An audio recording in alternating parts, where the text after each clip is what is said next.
Bismillahirrahmanirrahim. Assalamualaikum warahmatullahi wabarakatuh.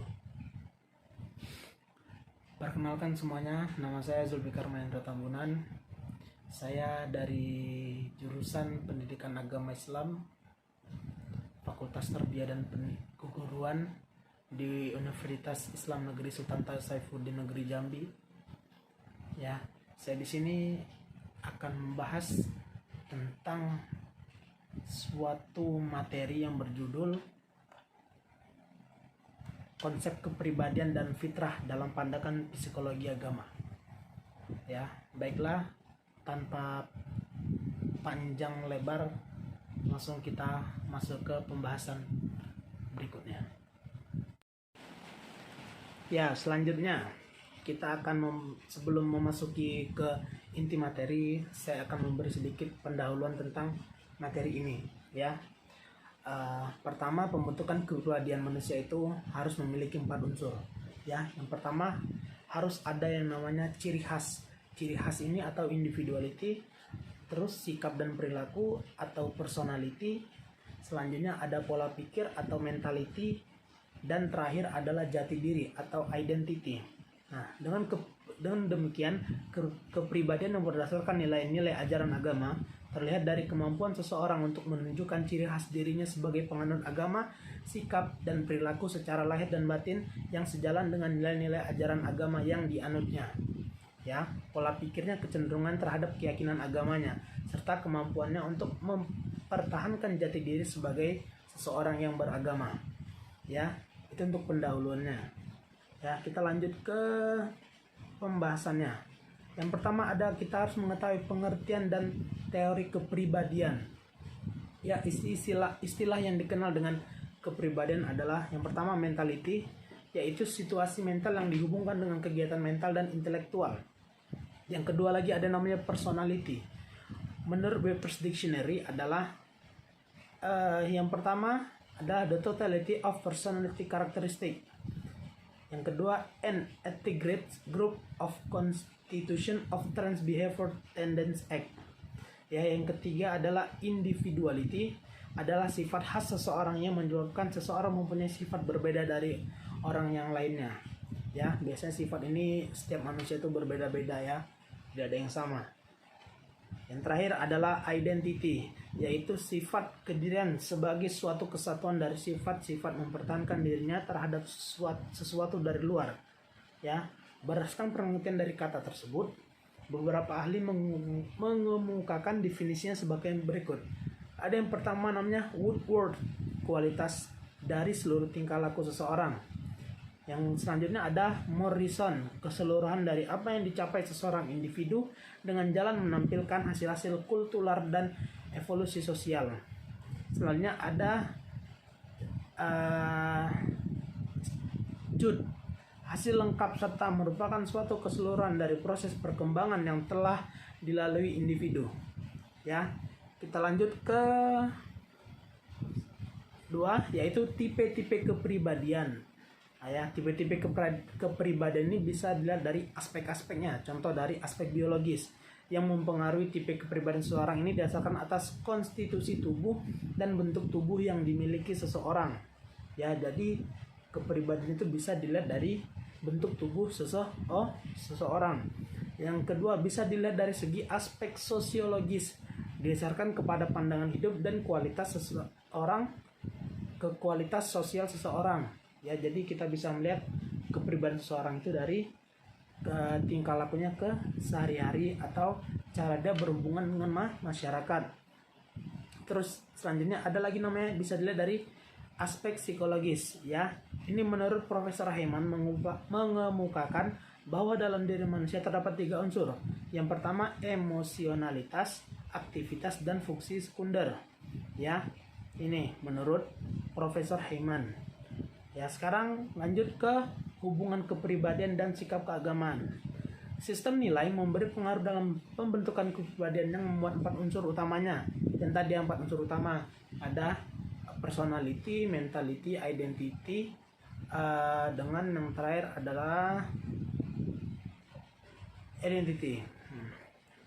Ya, yang tadi dengan demikian Kepribadian didasarkan nilai ajaran agama terlihat dari kemampuan seseorang untuk menunjukkan ciri khas dirinya sebagai penganut agama, sikap dan perilakunya secara lahir dan batin yang sejalan dengan nilai-nilai ajaran agama yang dianutnya. Pola pikirnya memiliki kecenderungan terhadap keyakinan agama serta kemampuannya untuk mempertahankan jati diri sebagai seseorang yang beragama. Ya, hubungan pembentukan kepribadian dengan nilai moral keagamaan dapat kita lihat ketika mereka yang hidup di lingkungan keluarga yang taat dan selalu berhubungan dengan benda-benda keagamaan serta hubungan dengan orang-orang yang taat beragama. Bagaimanapun akan memberi pengaruh dalam pembentukan karakternya. Sebaliknya, mereka yang asing dengan lingkungan seperti itu tentunya akan sulit mengenal nilai-nilai keagamaan baik melalui benda-benda keagamaan seperti rumah ibadah, perangkat ibadah, dan sebagainya, ataupun tindak keagamaan seperti upacara keagamaan dan lain-lain segalanya. Ya, selanjutnya adalah konsep fitrah. Secara etimologi, fitrah berasal dari kata al-fatr yang berarti belahan, dan dari makna lahir lain adalah penciptaan atau kejadian. Ya, menurut Ibnu Abbas memahaminya dengan arti saya yang membuatnya pertama kali, atau maksudnya bawaan darilah lahir semenjak seorang manusia itu dilahirkan ke bumi. Ya, kita lanjut. Sekarang kita akan membahas tentang aspek-aspek fitrah. Ya, yang pertama adalah fitrah itu sendiri. Ya, itu adalah kemampuan dasar perkembangan manusia yang terbawa sejak lahir yang berpusat pada potensi dasar untuk berkembang. Yang kedua ada namanya potensi dasar itu berkembang. Yang kedua adalah potensi dasar. Potensi dasar itu berkembang secara menyeluruh yang menggerakkan seluruh aspek-aspek yang secara mekanis satu sama lain saling mempengaruhi menuju ke arah tujuan tertentu. Ya, selanjutnya ada dimensi fitrah manusia. Ya, dimensi fitrah yang dimaksud di sini adalah aspek-aspek yang terdapat dalam fitrah manusia. Dimensi fitrah manusia ini ada 3. Yang pertama jasadiyah, psikis, dan nathaniyah atau ruhaniyah. Ya, saya akan menjelaskan satu persatu. Yang pertama fitrah jismiyah, ya adalah fitrah penciptaan fisik manusia yang terdiri dari struktur organisme fisik. Organisme fisik manusia lebih sempurna dibanding dengan organisme fisik makhluk lainnya. Ya, maksudnya itu adalah bagian-bagian tubuh kita, ya, yang jelas jismiyah itu dari kata jismun yang artinya badan atau tubuh.